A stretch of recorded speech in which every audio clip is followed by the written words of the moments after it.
At kung makikita nyo, ito ay hindi basta-bastang dami lang ng battery, ano, yung capacity.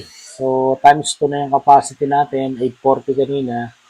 At may kabit na yung tatlong battery. So, 1,680 ampere hours battery. So, 350 ang max discharge nito, no?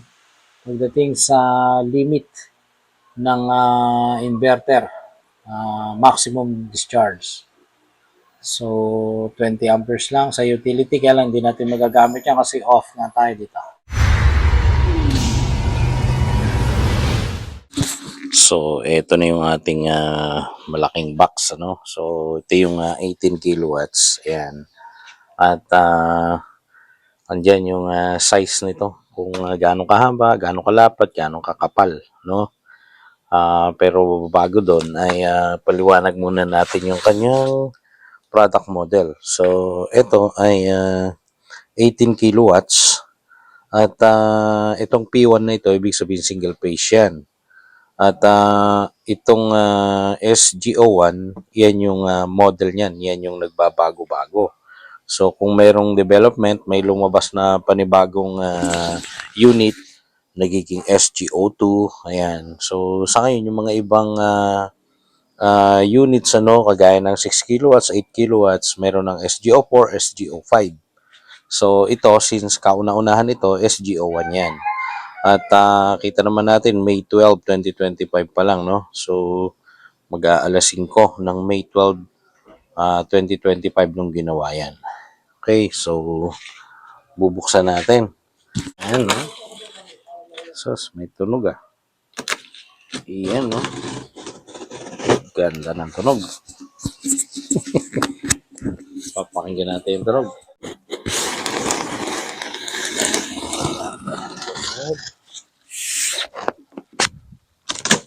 Iyan. Oops. Ayun na. Hindi. Merong Allen wrench. Allen key number 8. Ayan, no? 88. Ayan. Tapos, sama rito yung kanyang city sensor. Malaki ang city sensor na to. Ito, so 300 amperes is to 150 amperes, milliamperes. So 2,000 is to 1 pa rin ito, yung ratio. Ayan. So pangalawa sa unit. Ito yung bracket ng 16 kilowatts. So parehas lang dito sa 18. Okay, tingnan na natin dito yung mga laman. Ayan. Wow! Kauna-unahan sa Pilipinas to, ha? First in the Philippines. Ayun. So, as usual, ito yung user manual. Okay, so kamats yung user manual dun sa pinakita natin kanina. 18 kilowatts SGO1 LP. Ibig sabihin, single phase EUAM3P. Ayan. Okay. So, yung Dynabolt or expansion bolt, stainless yan. At ito yung communication cable para sa battery. At ito naman yung sensor. Ito, battery sensor yan. Madali na siyang ilagay kasi ang kaibahan niya sa dati, tinutusok lang yung dalawang linya. Ngayon, yan, no? Mas madali lang ito. Mas madali lang ipasok yan sa CAN port, communication port. Mayroong Wi-Fi dongle na kasama yon, kasama sa mga accessories. At ito yung Wi-Fi dongle na USB type, no? Ayan. So, lalagay lang natin dyan. Buksan. At bubuksan natin para makita natin sa loob. Okay, so ito ang ilalim niya. Ayan. Meron tayong yung very common na mga glands, ano, yung ating mga ports. So, sa battery, positive at saka negative yan. At ito naman yung tatlong pasukan natin ng PB cable. So, tatlong strings, communication, at ito yung sa generator port, load port, grid port. Ayan. So, andun, kitang-kita sa loob yung heatsink, no? Ayan, no? At nasa gilid yung mismong lagayan natin ng Wi-Fi. At ito nga, tinatanggal lang to. So, papasok natin yung Wi-Fi dyan. Tatanggal din na itong cover. Okay.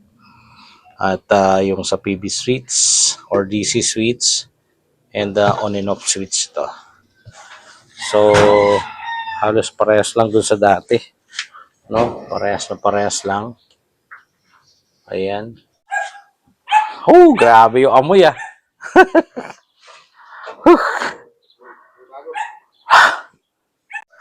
Okay, so eto na yung sa battery cable. Parehas doon sa 16 kilowatts.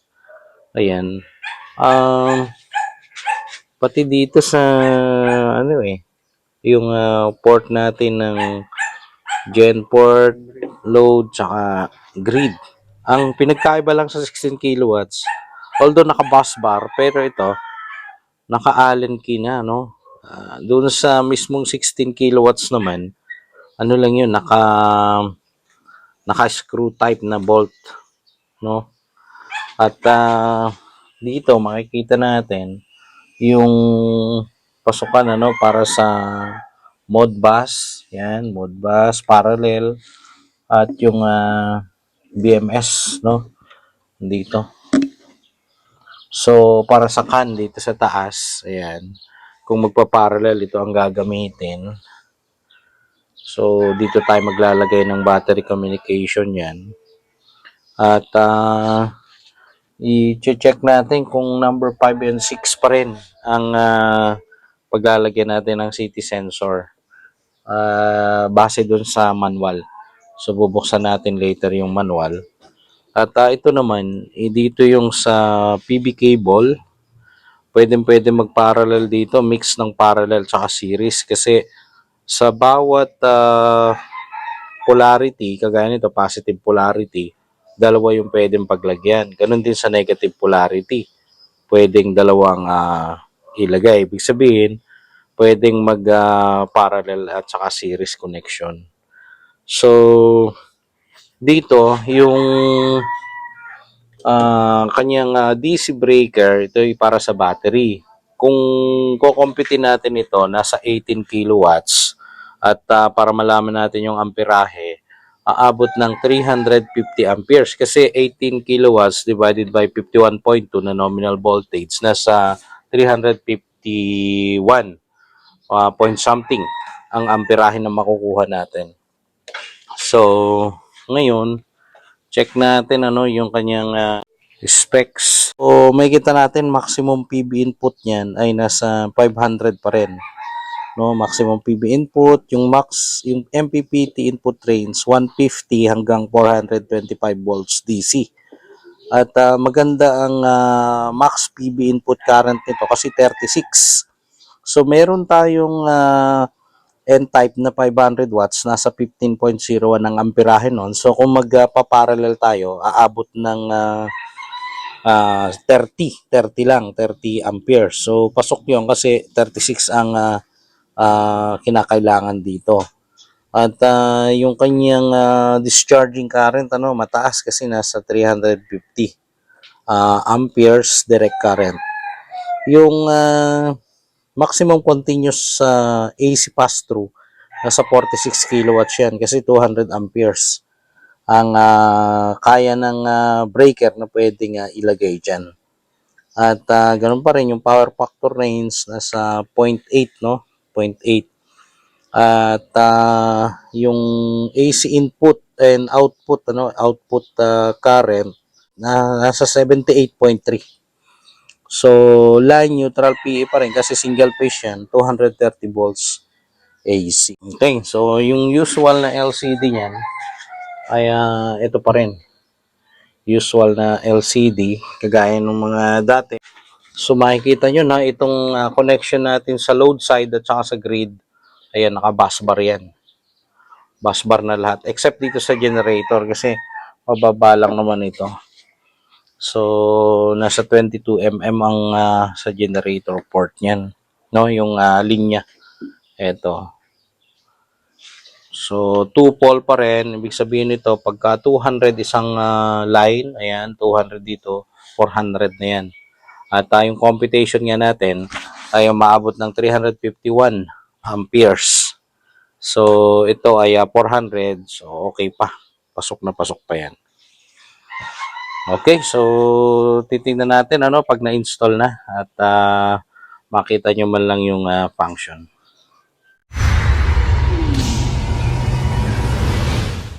Safe mode muna tayo. Ayan, so isang panel lang muna. At ini-on natin dito sa DC switch. So, isa-set natin. Tingnan natin yung default settings. So, naka percentage, no? Lalagay natin sa lithium yan. And yung capacity, 840.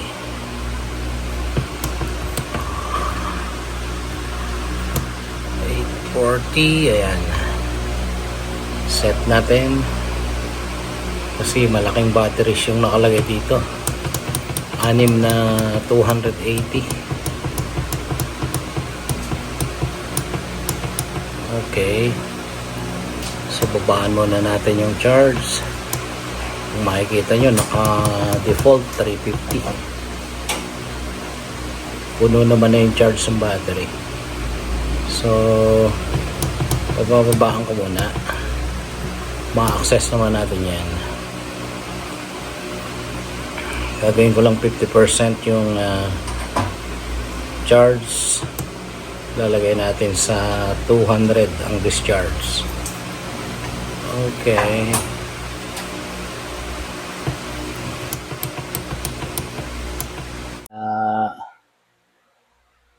Medyo matataas yung mga values. Ayan, sige, 20. Okay, doon pa rin tayo, no? Sa battery settings. Ito, naka-default sa pylon. So, shutdown niya ay 20. Ilalagay ko sa 15.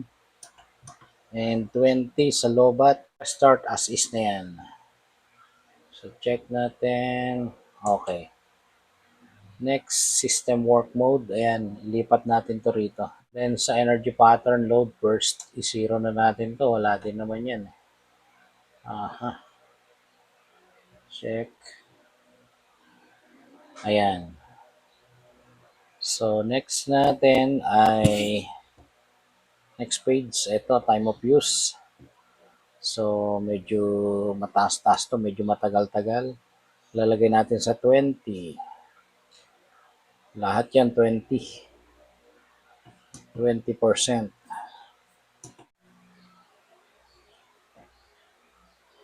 Ayan. So, nag-communicate na yung battery. Ayan, oh. So, nag-usap na. State of health, 100%, 95%, state of charge. So, ayan, ano, balik tayo. At natapos tayo kanina dito sa setting natin ng time of use. Ayan, sa time of use natin, naka 20% at naka full power tayo. Ayan. At kung makapapansin niyo, wala ito, no? Naka-off ang grid. Biglang sabihin ay purely off-grid ang ating setup. Ayan. At yung battery charge natin, no? Ay 95%. Yan yung state of charge. At kung makikita nyo, ito ay hindi basta-bastang dami lang ng battery, ano, yung capacity. So, times 2 na yung capacity natin, 840 kanina. At may kabit na yung tatlong battery. So, Anim na yan lahat. 1,800, 1,680. 1,680 ampere hours battery. So, 350 ang max discharge nito, no? Pagdating sa limit ng inverter, maximum discharge. So, 20 amperes lang sa utility, kaya lang hindi natin magagamit yan kasi off nga tayo dito. Okay, pagdating sa grid settings, dapat yung grid mode, naka-general standards. Grid frequency, dapat 60 Hz. Input, output, inverter output voltage 230. At grid type, single phase. Okay? At yung reconnection time natin na requirement ng net metering, naka 600 seconds or 10 minutes. So, dito naman, parehas lang yung kanyang city sensor. Naka 2,000:1 city ratio. Kaya yung gamit natin na city sensor dito ay yung pa rin. No? Yung pa rin sa luma. Pero nagiging no use na yan dahil itong ating AC connection galing sa Meralco ay hindi na natin pinapagana. So, option ng owner yan. Dahil nga ang binabayaran niya rito nasa 24 pesos lang. So, distribution cost lang yon. Okay, so yung parallel wala. So, hindi natin na pwedeng pagganayan dahil isang piraso lang ito. Okay. So, makikita ninyo dito sa device information, dito yung firmware at walang alarm code. Ayan, kasi nga, ay ginawa natin yung safe mode process. So, sa safe mode process ay kinakailangan na hindi muna natin padarin yung inverter switch or i-on ito. Kasi yun ang magte-trigger para sa inverter module. At after nung maset natin lahat ng parameters, ay saka lang natin ino-on ito. At syempre, naka-on na rin yung mga battery breakers yan. So, yung battery cable, nagdoble tayo. Mas maganda na oversize ang battery cable. Dalawang 50mm squared yan. Dalawang positive, dalawang negative. So, na-connect na rin natin yung Wi-Fi. Ayan. So, namomonitor na natin. At tuloy-tuloy nang nakikita kung ano yung mga nakalagay na to. So, sa ngayon ay gumagamit na ng 1.28 kilowatts. At medyo mababa ang harvest natin ngayon. So, inaayos pa nila dun sa taas. At mayroon pa tayong hindi gumagana na panel. Kaya yung PB2 ay kasalukuyan pang ginagawa. Okay. So, yan ang 18 kilowatts natin, no? 18 kilowatts na single phase. Ito yan. So, kung i-utilize mo yung 18 kilowatts ng power niya at uhugot ka sa battery ng 18 kilowatts, kailangan mo ng battery breaker na 351 amperes. Kasi yun ang magiging kailangan niyang intensity or yung current para maibigay niya yung lahat. Pero ito, ang pinakamataas lang nila ay wala pang 10 kilowatts. Kaya yung ating battery breaker nasa 315. So, nagpalit din tayo ng mga cable kasi ito, cable na tawag niyan pagka lumampas ng 8mm square ang wire, ay cable na ang tawag natin diyan. So, hintayin natin mga susunod na update natin dito sa setup nito. At i-update namin kayo kung ano yung mga susunod na kabanata para masubaybayan natin ang kauna-unahan na 18 kilowatts dito sa Pilipinas. Unang-unang installation ng 18 kilowatts. So maraming salamat sa panonood. Usap ulit tayo sa susunod na video. Muli ang inyong Solar, si Solarens.